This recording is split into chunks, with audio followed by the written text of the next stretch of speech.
Hello, hello. Welcome back to this incredible read with me sessions on this amazing book, The Mastery of Light by Don Miguel Ruiz Jr., y'all.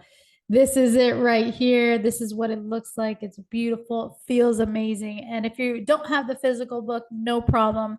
That's why I'm here reading with you. So you can listen in to all the chapters of this book. And we currently just completed chapter 4, the last read with me session, which was the Plaza of the Mind. It was absolutely a phenomenal chapter with amazing life transforming exercises, breakthroughs that have been taking place.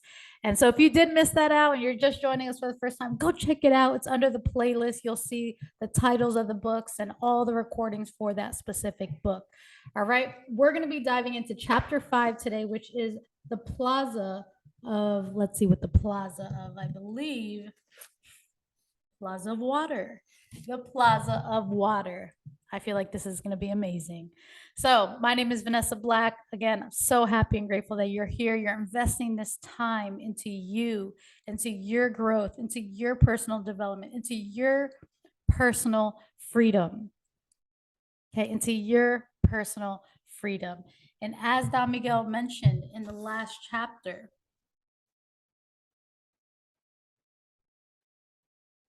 this line right here. If you are a reflection of others and they're a reflection of you, then your inner work, and that's what you're doing right now, you're listening in here. Your inner work is not just a gift to yourself, it's a gift to others as well. Think of one small part of this gift that you like to reflect out into the rest of the world. One way in which you can change your personal dream. Imagine this is a physical gift you give through your eyes. Maybe this is the gift of remaining calm in the face of chaos. Maybe it is the gift of self-compassion. Now open your eyes, look into the mirror, and give yourself this gift. Beautiful. All right. Well, on that note, thank you for doing your inner work right now, because it's not only a gift to yourself, it's a gift to others. It's a gift to the world as well. Chapter 5, the Plaza of Water. Let's dive right into it. You got your coffee. Got my coffee here today, this morning. Okay. Cheers. You might have your water, your tea. Let me know. And let's dive right into it.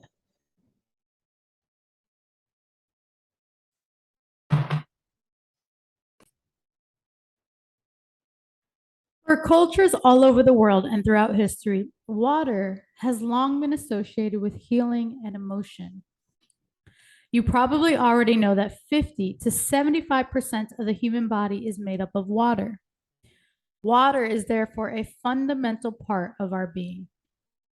So it's no surprise that you are drawn to coasts, rivers, and even puddles on a rainy day. A warm bath can restore you in a matter of minutes. An icy plunge can wake up your entire nervous system. Rain, humidity, or dryness in the air all affect how you breathe and feel. We also know that all animal life on the planet began in the oceans, and your body still contains a similar level of salinity to that found in seawater. Inside you and outside you, water is life itself. The Toltec tradition associates water with emotions and the emotional body.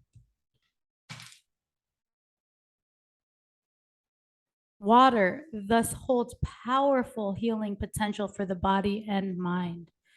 It is also an important symbol of purification. Thus, in the mastery of life, water is seen as a powerful ally as you cleanse your mind of all past agreements and attachments and your false identities. This is an essential step on your journey.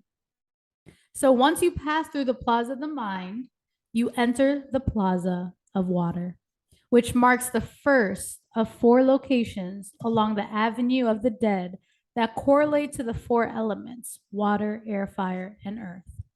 In the last chapter, we touched briefly on the aspect of emotions in the practice of awareness.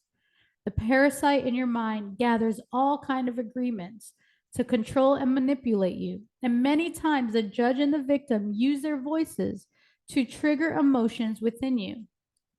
That is how the mitote controls your behavior. The voice of the judge tells you that you always fail in a certain way.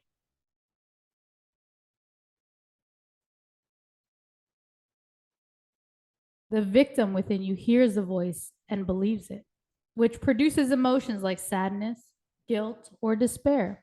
And these feelings in turn influence or even control your actions.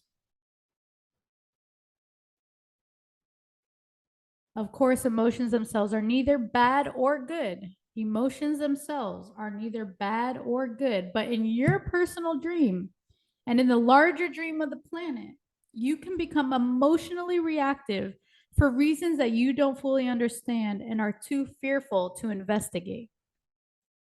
You can also become attached to these emotional states in ways that lead you to see them as part of your identity, in much the same way that you mistake your domesticated beliefs for part of your core self.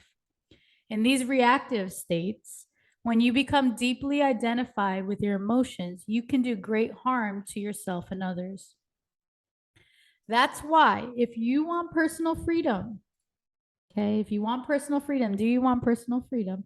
You must take a look at your emotions so that you can heal yourself to live in peace and not fall into the trap of emotional reactions and outbursts. Instead, you must learn to let your emotions flow through you in a healthy and useful way. This doesn't mean that you will no longer experience negative emotions. It just means that through the awareness, you can come to a place where they no longer control you.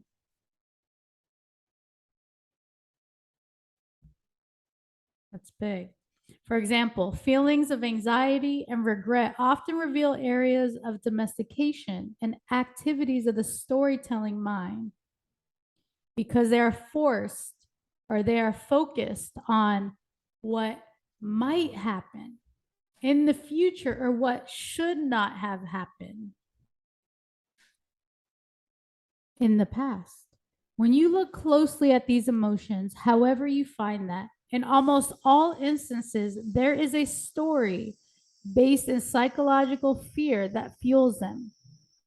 The emotions are real, but what triggers them may not be. The solution is not to push your emotions down and pretend that they aren't there, but rather to notice, to feel, and investigate their source. Notice, feel, and investigate their source. What thought did you have that produced this emotion within you? Is there a domestication or unhelpful story at the foundation of these thoughts and feelings? Question. By applying awareness and attention, you can learn to recognize when an emotion comes from a domesticated belief or story, and then investigate what needs healing within yourself. It is often your perspective on a person, place, thing, or situation that you need to question. Purification. The ultimate goal here is purification, a word that can feel loaded for some people, as if we are dirty, bad, or sinful and need to be scrubbed clean or sterilized. This is not the Toltec meaning of the word, however. For us, purification is more like release or flow or easing. It is bringing movement to a rigid body and mind, opening space through which love can flow. Purification begins and ends through love because of all the primordial elements, love is the most like water. Unconditional love and water give life to everything. They both wash away any dirt or soiled areas of your past. Both are always flowing and changing. Like water, love has no shape of its own. but morph to fit the container that holds them. The energy that moves your body and determines the state of your mind also exists in a state of flow. Purification then is the application of unconditional love that removes blocks and allows for the natural flow of emotions and energy through your body, your heart, and mind. The element of water is thus naturally attuned to issues related to your emotional body. And when I say emotional body, I refer to the part of your body that swells with love when you hug your child or parent, the part of you that releases a flow of tears in grief or frustration at a great loss, the part of you that feels simple joy when spending time with your best friend or cherished animal companion. Modern science has many explanations for the bodily processes that take place when we feel emotions, like chemical reactions in the brain, for instance. But you are, of course, an integrated creature with overlapping physical, mental, emotional, and spiritual aspects. Still, if you could separate out your emotional capacity for a moment, you could say it acts as a kind of bridge between your physical body and your mind, relaying information through your nervous system. This capacity is highly sensitive to hormones and touch and to the control or release of emotional flow. So it's easy to see how water holds sway here. It's also easy to see how some of the agreements and beliefs we have formed over time, especially in our younger years, can act as obstacles to the flow of emotions in our lives. We dam up our feelings, we numb ourselves into stagnant pools, or by contrast, we overflow in great floods of overwhelming emotion. Ideally, this emotional flow is like a healthy river with strong, deep currents in some places and gentle eddies and shallows in others. When we learn to be stewards and caretakers of this river of life and to explore the infinite manifestations of love flowing through it, our emotional bodies become powerful tools for transformation.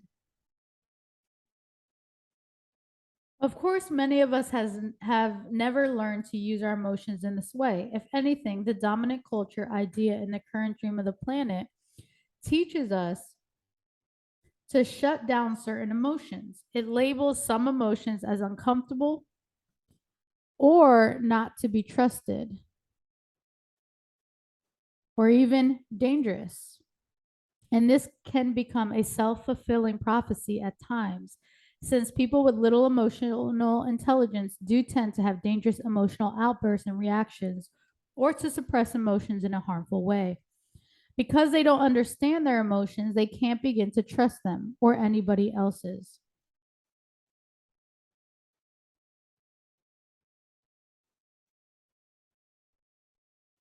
This cycle then continues as anything emotional comes to be seen as uncontrollable or threatening, as something that must be stopped or reined in.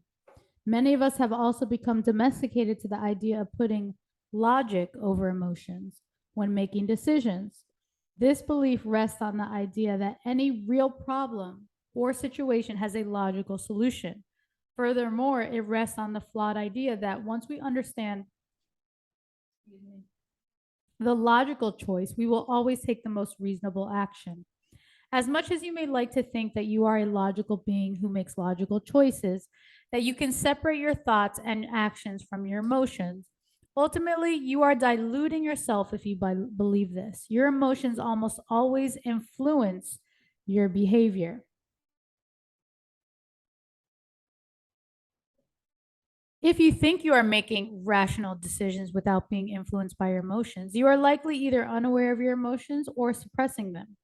Your goal in the Plaza of Water is to learn how to honor your emotions without being manipulated by prior domestications into having an emotional reaction that causes unnecessary harm to yourself or others. This is how you bring your mind and your heart back into balance.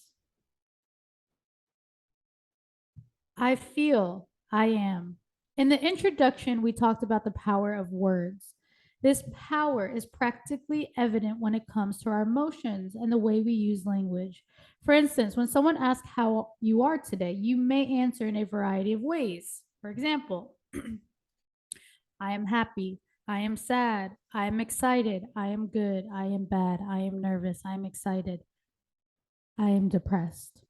Common common answers aside, however, none of these statements are accurate. That's because they all begin with the powerful words I am, which are then followed by a feeling. Thus, you are describing yourself as a feeling when it would be more accurate to say that there are feelings of sadness or excitement or happiness inside you. I am feeling excited right now. Example, I am feeling sadness right now. This may appear to be a small point, but the difference it makes in your mind can be huge.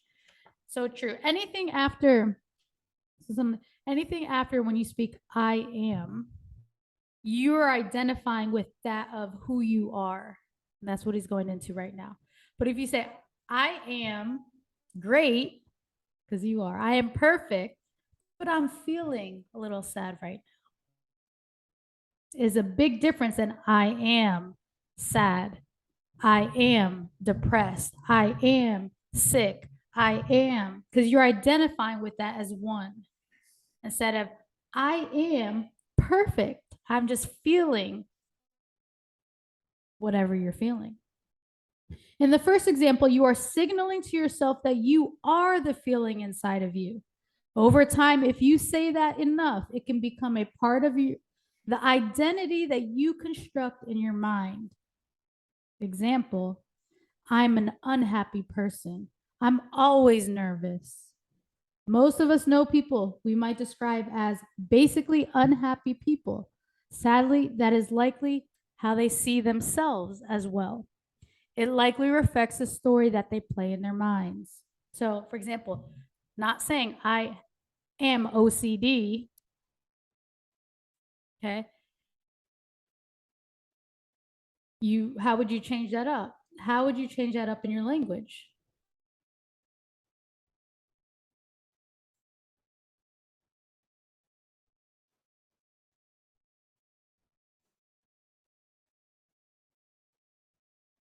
Most of us know people we might describe as basically unhappy people. Sadly, that is likely how they see themselves as well. It likely reflects the story that they play in their minds, which have become self-fulfilling prophecies by being repeated day after day.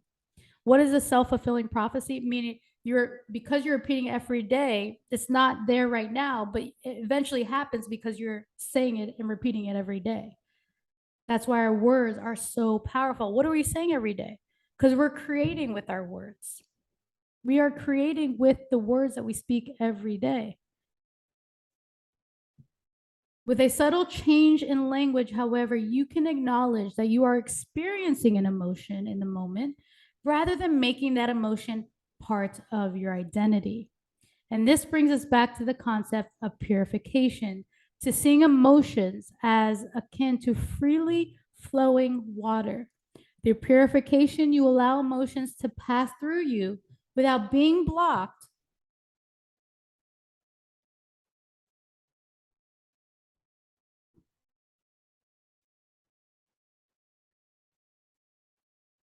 by your need to hold on to them and to claim them as part of your fundamental nature and your true self. So you allow them to just go through you.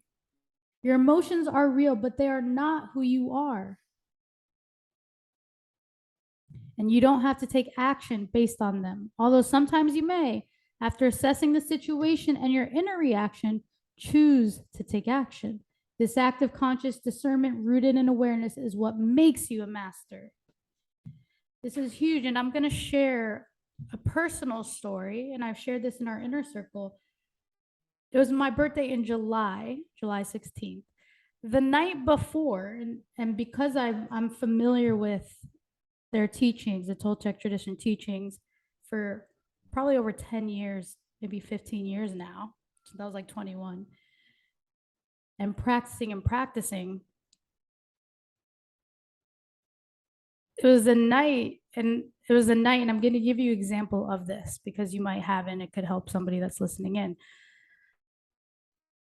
My mom surprised for my birthday. It was amazing, Isabel. We all went to the movies. And after the movie, all of a sudden I was in bed and just started crying. So an example of that is like, I'm just watching the emotions. I'm kind of feeling it. I'm not reacting to it. And I didn't want to put a story to it of like, this is the story of what it is. So it's kind of like taking the moment to just allow it. It's not like I was like, why, like beating myself up for it, but I was more curious, you know? So that happened, didn't know. But then I woke up with the same feeling and started crying. And it was more like, I didn't know what it was coming from, but I was reflecting, allowing it to flow. I wasn't like judging myself or like why like harshly or reacting to it, but in that moment, exactly what he's mentioning here, just kind of like, okay, well, what can I do from here? I don't really know what it is. It's the morning of my birthday. Maybe I'm feeling like this, but it's going to change. Obviously, I have everything that I could ever want right now. So not putting an attachment, basically what he's saying, and just got up. Then it went away. It is the most beautiful day ever. Best birthday ever. So, like, that was just an example of it's like allowing it to flow, taking inventory. What could be the source of this? Asking the questions, not reacting to it. I'm not identifying with it. I'm not that a sad person. I'm not that. But this is just passing through. And sometimes allowing it to pass through without judging it or making up a story, but also kind of looking to see what could be the source of this and what action could I take, and the practice of this is so huge because our emotions are real, but they are not who you are. And you don't have to take action based on them. You don't have to take, although sometimes you may, after assessing the situation and your inner reaction, you can choose to take action. What did I choose that morning? I choose to, okay, allow me to move. Let me get up, start the day, and move forward. This act of conscious discernment, rooted in awareness. The main point is we're aware now. It's not, we're just aware is what makes you a master. This act of conscious discernment. Through purification, you allow emotions to pass through you without being blocked by your need to hold on to them and claim them as part of your fundamental nature, your true self. You can allow it to pass through you. I don't have to hold on to that all day. Emotions and past trauma. Page 93. Your physical senses and your imagination both contribute to your emotions. Thus, experiencing real pain in the moment may not feel different from something that you are remembering. Your body may recreate the emotional experience, forcing you to live through it over and over. This is why grief and depression can be physically painful long after the event that caused them is past. This is also why emotional trauma can lead to physical ailments.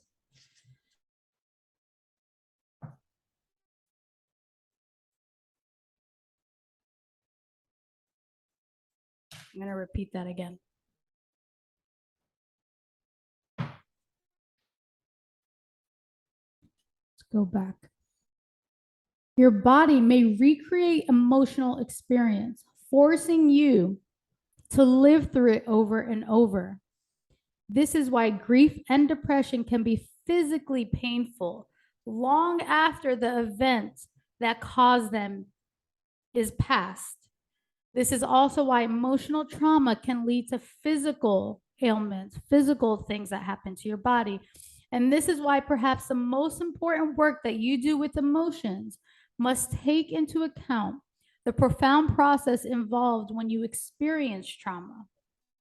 When I use the word trauma in this context, I, of course, am referring to all the horrific events, abuses, or betrayals that the word commonly denotes. But I am also referring to much smaller injuries, those events that could be described as adverse experience, like rejection, embarrassment, failure to reach a highly desired goal, etc. Virtually none of us reaches adulthood without being touched by these experiences in some way. Everyone experiences it. Those experiences that are just mentioned, rejection, embarrassment, failure to reach a highly desired goal, um, it could be horrific events. He's saying it doesn't have to be just abuses or betrayal that the word commonly denotes, but it could be both. Virtually none of us reaches adulthood without being touched by these experiences in some way. The emotions associated with these traumas are often the same no matter the circumstances, and the hurt they bring can have incredible staying power. We replay traumas over and over in our minds, and our emotional bodies continue to experience the pain. Some people go into a deep avoidance or even a self protective denial about trauma because the memory of it becomes a re injury. It is possible, however, to remove the emotional power of your past traumatic experiences so you can talk about them freely, perhaps even to help someone else who is going through a difficult time. Indeed, it is critical to the path of mastery to uncover and release any old emotional pain that keeps you from experiencing personal freedom. This is part of the purification process I referred to earlier in the chapter. The goal of purification is to allow your emotions to run freely again, but at the same time, to utilize the awareness you learn in the plaza of the mind so that they don't control you. Allow your emotions to run freely, but at the same time, utilize the awareness you learned in the last chapter so that they don't control you. Among those who embody this kind of powerful work is Elizabeth Smart, the victim of a tragic kidnapping, who now travels the world speaking out the evils of human trafficking and the importance of self worth for girls and women. Or Malala Yousafzai, who was shot on her way to school and eventually awarded the Nobel Peace Prize for her advocacy of education for women and girls. How is it possible that anyone who has experienced the kind of hell these women went through can transform their past trauma into service to others? Their outreach is directly related to their emotional pain. How can they revisit that pain and do their work without re-injuring themselves over and over? Question. Forgiveness is something you do for yourself, Smart has said. If I hold on to my anger for them, her kidnappers, it takes away a part of my soul. Forgiveness is giving up the hope for a better past. I do forgive them. I never want to see them again, though. She quotes. And then Malala has a similar message. Quote, I do not even hate the Talib who shot me. Even if there is a gun in my hand and he stands in front of me, I will not shoot him. This is the compassion that I have learned from Muhammad, the prophet of mercy, Jesus Christ and Lord Buddha. And this is the forgiveness that I have learned from my mother and father. This is what my soul is telling me. Be peaceful and love everyone. Healing Forgiveness, page 96. In the face of any kind of traumatic experience, however, forgiveness takes a lot of work. And the first step is to forgive yourself. In the two examples above, it's easy to see that neither of these young women were at fault for what happened to them. Yet when it comes to our own experiences, even when we have been victimized, we often carry feelings of guilt and remorse. Forgiveness starts with bringing awareness to these feelings in a safe place, with professional help if needed or desired. Forgiveness requires being willing to go into your current emotional experience, to look at and accept whatever you are feeling, and then to forgive yourself first. Forgive yourself for your self harming dream, for your mistakes, for not knowing better, for anything and everything. Remember, you are not forgiving for the benefit of whoever or whatever hurts you. You are forgiving in order to release the hold the emotions have over you so that your pain doesn't dictate your actions in the future. Page 97. You are forgiving in order to release the hold the emotions have over you so that your pain doesn't dictate your actions in the future. Forgiveness elevates your perceptions of what happened to you from the level of victim and perpetrator to the transcendent point of view of the eagle. From here, you gain a wider perspective. This allows the wound to heal so that when you revisit it, it no longer re injures you. If an emotional wound is left open, and or if you reopen it whenever you are reminded of it, there is a part of you that is saying yes to that wound, a part of you that still wants or need it to be raw and painful in some way. This is sometimes a very difficult thing to realize and accept, but it can be incredibly powerful to take a deeper look at how keeping a wound open may actually be serving you in some way. It may be that you are keeping it open until you are truly ready to heal. Or perhaps you have made it a part of your identity. That's okay. Forgive yourself for that as well. But you can always choose to start the healing process at any moment. Often, talking to people you trust and sharing your feelings with them open the door for healing.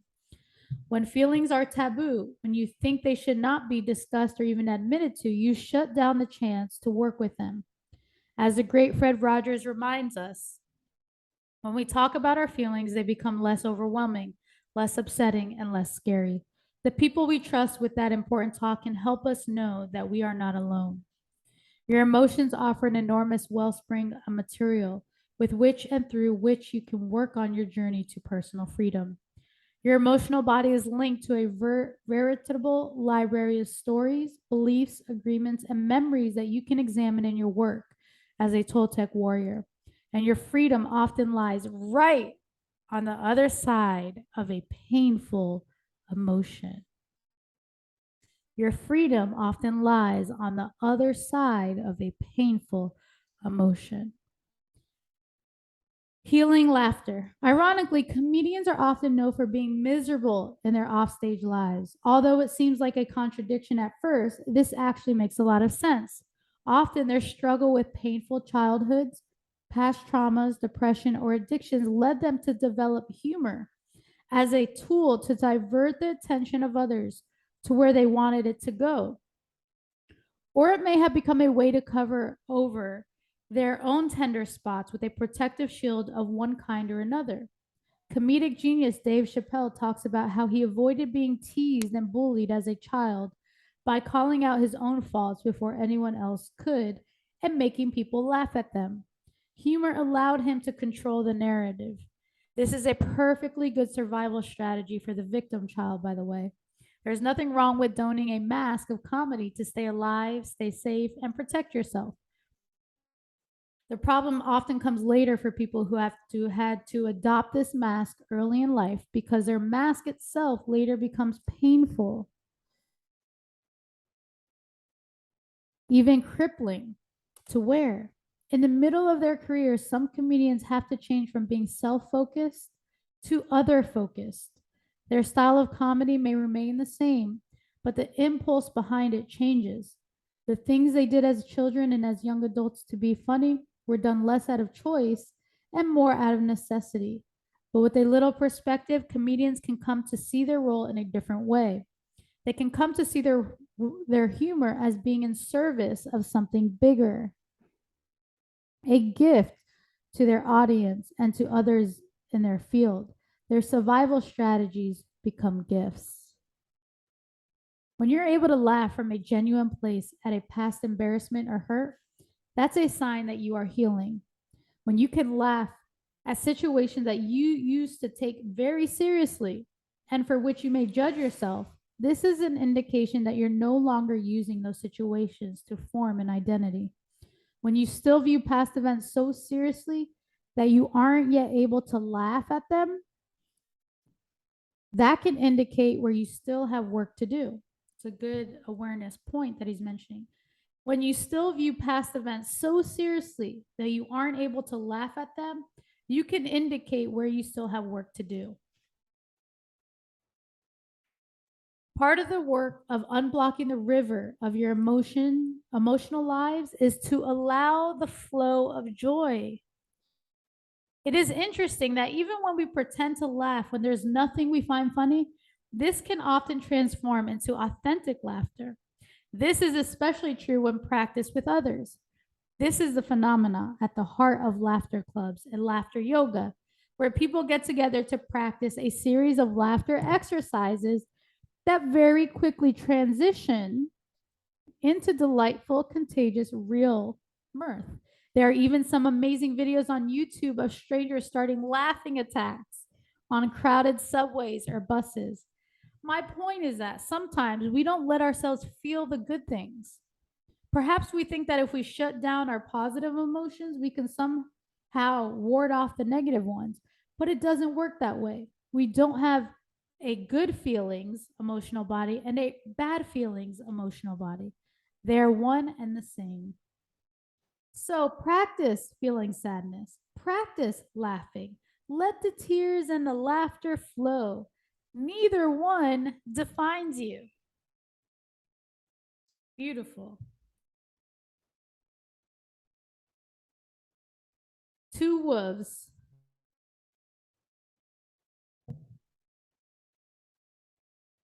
You may have heard the story of the grandfather counseling his grandchild.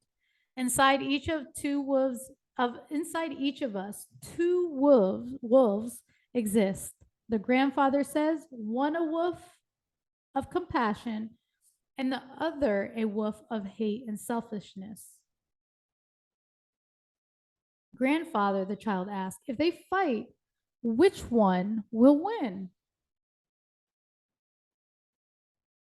The one you feed, the grandfather replies.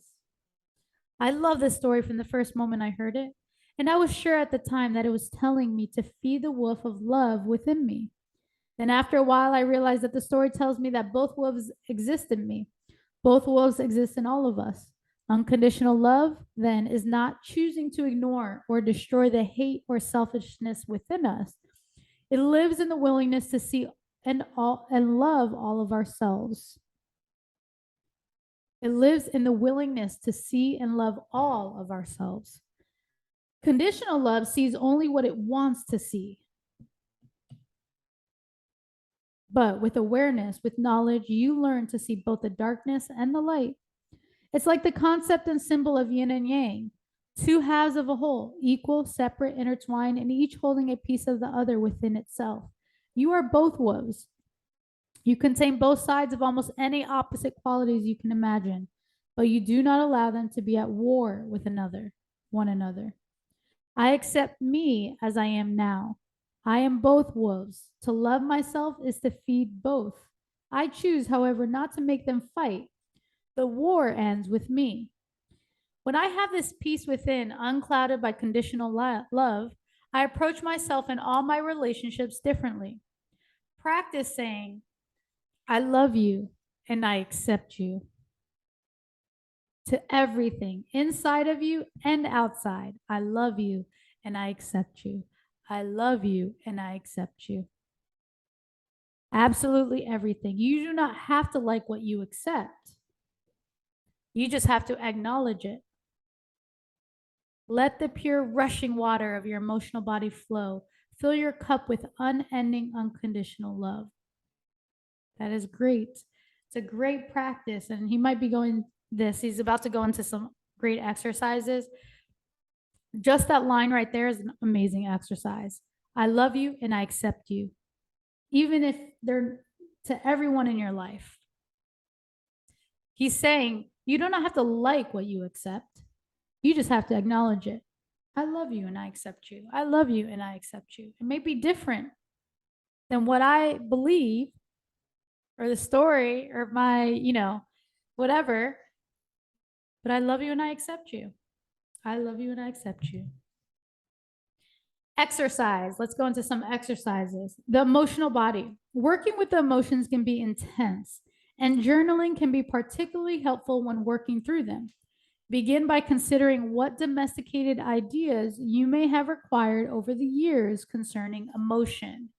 I'm going to go into the front to give you the definition of domesticated. Domestication, explanation of key terms in the beginning. Domestication.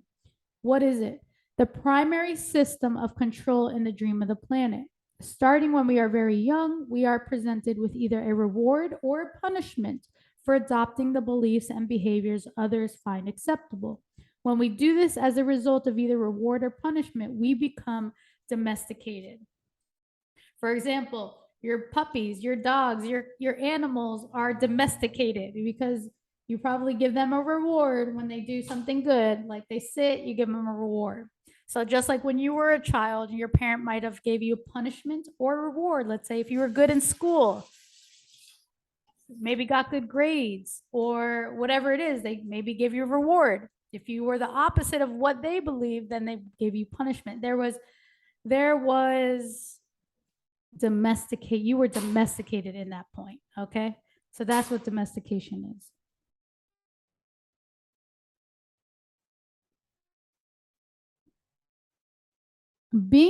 Begin by considering what domesticated ideas you may have acquired over the years concerning emotion. Perhaps you've been told that you're too emotional, or perhaps you've been domesticated to believe that logic is always more important than emotions. What do these domestications mean for your emotional body? How do they limit you? Do you trust your emotions? If not, what might you be missing? Write out your thoughts and feelings around emotions. And remember, this isn't work you ever have to show anyone, so feel free to be honest and expressive. The key is balance. You are learning to recognize when the parasite has hijacked your emotions to keep you living in psychological fear, while at the same time allowing those emotions to flow through you. The goal is to let your emotions guide you to find and release these domestications by ceasing to believe them, by stopping to believe them, and making conscious choices. A teacher I met in Sacramento once taught me what forgiveness was. Forgiveness is the moment you no longer wish the past were any different. You accept that it happened and you let it go. Beautiful. Exercise, another one is forgiveness letter. Forgiveness can be a challenge for many. It certainly isn't something that can be rushed or forced. All the work you do in this book and on this journey helps to create readiness for the power of forgiveness. So don't worry if you don't feel you want to do this exercise right now. Come back to it when you are moved to do so. And don't worry if you feel you want to repeat it again later, and then again after that. This is good and natural. We all have any number of things we need to work through and forgive. Refer back to the work you did in previous chapters, particularly the list you made in your journal in chapter 2 and the stories you examined in chapter 4. You may be able to see a variety of places that would benefit from forgiveness, either for yourself or for others. Choose one of these to work with. You can start with something relatively simple and straightforward. Building up to more challenging work is just fine. When you have the person, situation, or condition clearly in mind, write a letter in your journal explaining the pain you suffered or caused and offering your forgiveness for it. If you are working with self-forgiveness, address the letter to yourself. Here is a suggested format. 1. Describe the incident. What happened, where, and who was involved. 2. Explain how you felt at the time of the incident and how you feel about it now. 3. Offer forgiveness, including self-forgiveness, and explain why. Please remember that forgiveness is for your benefit, not anyone else's. Be sure to take your time. You may even want to work on different sections of your letter at different times. When you complete the letter, acknowledge to yourself that you are ready to move on with your life and that you don't want this incident to hamper or control you or become an identity for you. When you think of this incident in the future, you may still have emotions come up, and that's completely normal. Allow these emotions to flow through you, and then remind yourself of the letter you wrote and that the act of forgiveness is for you. Another exercise, Toltec recapitulation. We spend an enormous amount of time and energy holding on to situations and experiences that have hurt us in some way, so much so that we actually create a deficit in the amount of energy available to us for other more joyful things in our lives. This breathing practice, called Toltec recapitulation, allows you to go back to an event in your mind's eye and reclaim an energy you may have left behind.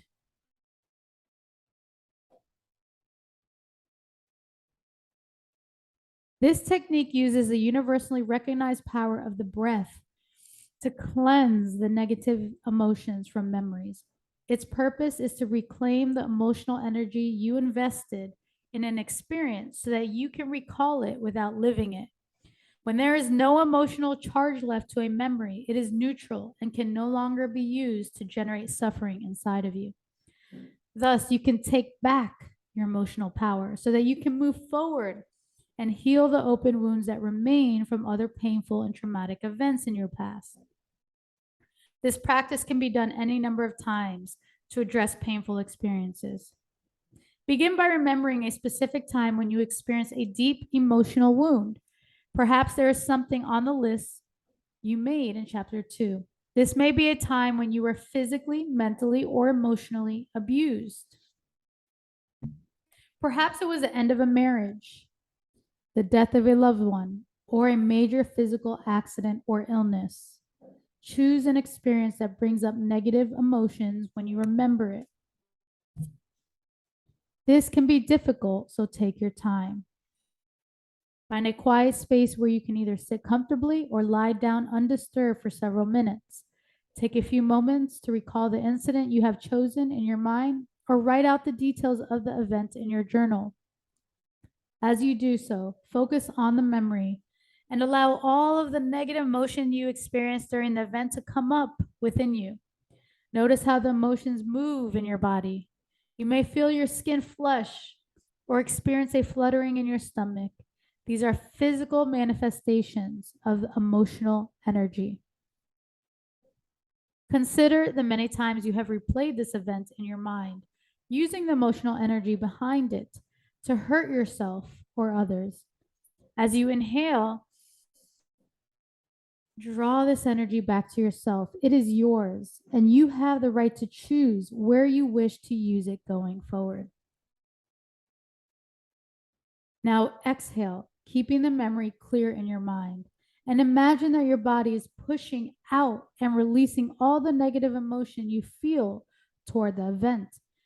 Exhale your sadness, your shame, your fear, your guilt, any negativity that arises when you think of this experience. This event itself is in the past. It cannot hurt you any longer. Keep breathing in this intentional way as you think about the situation or event. As you inhale, draw your energy back. As you exhale, push out any negative emotions. Continue until you feel that you have reclaimed all of your energy and expelled all the negativity. It may take several sessions to work through a single event or memory. This is perfectly normal. Just do as much or as little as you feel possible in each session. With practice, you will eventually be able to summon the memory of the experience without reliving it emotionally.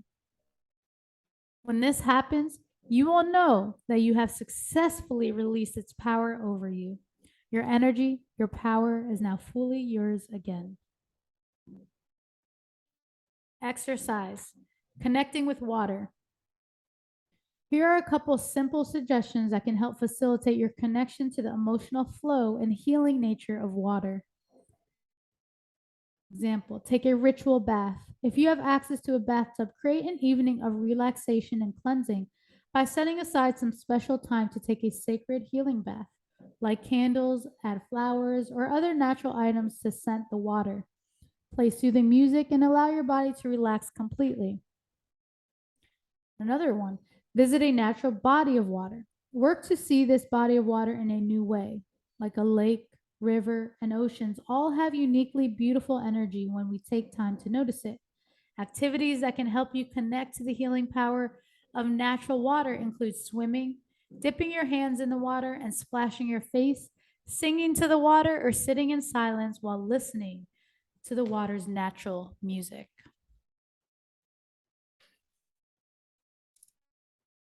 Wow.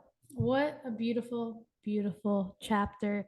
That concludes a beautiful exercise. If you have one or maybe you want to do all of them in mind, would love to just, hear your feedback if you want to share. Or if you felt this chapter was powerful, you can share it with someone, or go listen to it again, re-listen to the exercises and take action on a couple if you feel like it. If not, you can come back to it whenever you get a chance. But definitely, it was amazing to invest this time with you and reading this beautiful, beautiful chapter, life transforming, healing chapter, I know, for you and all those that will be able to listen in to this. So appreciate you, love you. Remember, you are perfect. And remember, I love you and I accept you. I love you and I accept you. All right. Have an amazing day. Can't wait to dive into the next chapter. Chapter 6 is the Plaza of Air, and we'll do that in the next Read With Me session. All right. Hope you have a beautiful day, Billionaire Rhett. We'll talk to you soon and take care.